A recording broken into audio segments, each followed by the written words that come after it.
I asked him, is it a conspiracy theory or not then? I find it interesting that the New York Times calls it a conspiracy theory because, as you very well said, the World Economic Forum, Prince Charles, Joe Biden, so many economists are talking about this concept of the Great Reset. What the Great Reset means is basically an idea that is talking about promoting a global effort from the side of governments in order to take the opportunity of the pandemic crisis in order to implement measures that are going to incentivize and push the environmental sustainability and equality policies that have that they basically think should be implemented.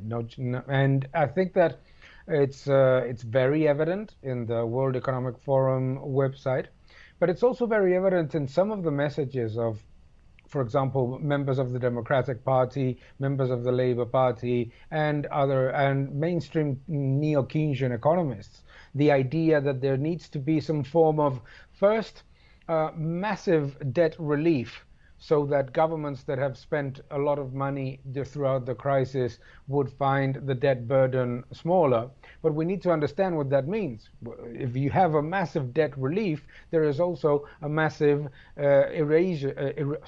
erosion of the savings of citizens. So things usually with the message of well-intentioned ideas, better sustainability, higher respect for the environment, more technology, stronger equality.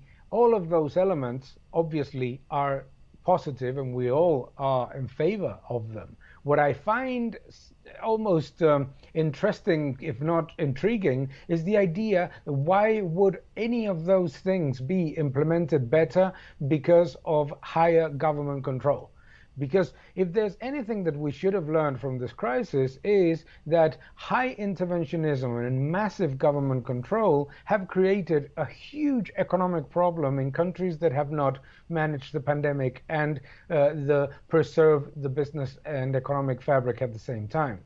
So the idea that governments need to direct the economy is misguided because all of those trends that they were talking about and that they talk about in the World Economic Forum, which are obviously things that we all agree with, all of those happen thanks to what? Thanks to competition, thanks to free markets, and thanks to private enterprise and innovation. So there's absolutely no need for governments to intervene and to decide at a multilateral level or in huge events and summits where the world needs to go. All of those things are happening. Governments have to do only one thing, which is not to put brakes on innovation and progress.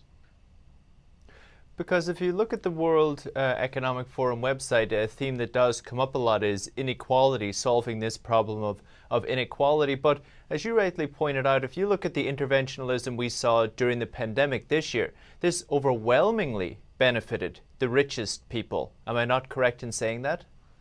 You're absolutely correct. If there's one thing that we should have learned by now is that massive central bank intervention has created an enormous level of inequality because the increase in money supply benefits mostly those that have access to capital and access to debt, while the negative side effects of monetary policy affect real wages and savings of the least well off. So we need to understand that massive intervention is one of the reasons why there is this problem of inequality. And if we want to improve the situation and reach higher equality, we have to remember that the biggest source of inequality is unemployment. And therefore, what governments need to do is to facilitate the creation of jobs and the creation of enterprises and businesses, not to decide where people have to invest or where people have to save, and let alone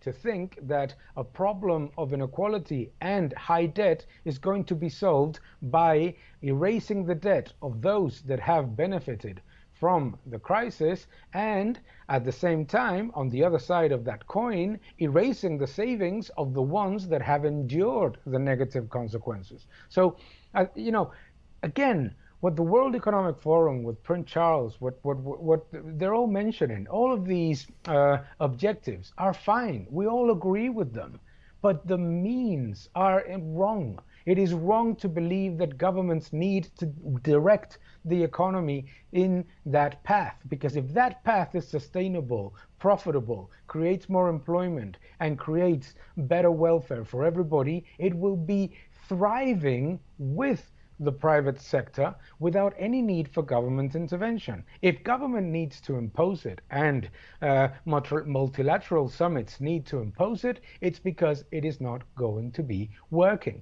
And this is something that we all need to understand. One thing is to facilitate with a simple and easy regulation, and a completely different thing is to change the parameters in which innovation, job creation, and welfare and wages, real wages, improve, which is business creation, which is private sector innovation and imprudent investment in economic return creating businesses.